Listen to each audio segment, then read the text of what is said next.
Acha kunirusha wewe. Inki hayo mwangi ndio soka hisiko. Aje. Njuga. Ngoja uni nani nipatia nyoga. Mimi sikusalimia. Nasema huyu ongea na nani unipatia?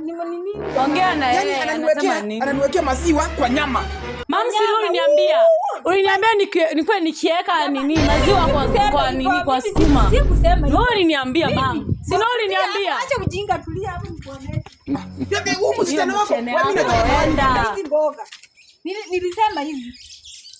Ananiwekea maziwa kwa nyama. Lakini mama, kwani ni makosa? Maziwa si wewe tunakunywa. Nilikwambia kwa mboga. Lakini mimi nilimwekea kwa nilimwekea. Hii nilikwambia kwa mboga.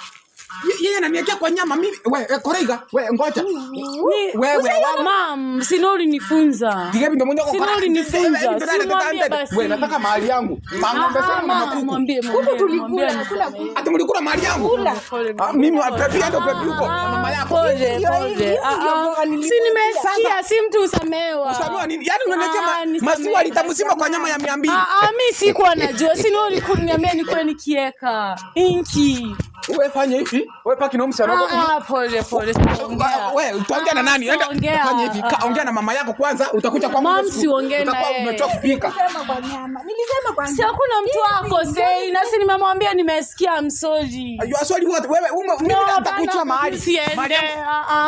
Mimi pepi. I'm sorry. Maziwa kwa nyama. Maziwa. Sikuwa najua, ni mama alinifunza.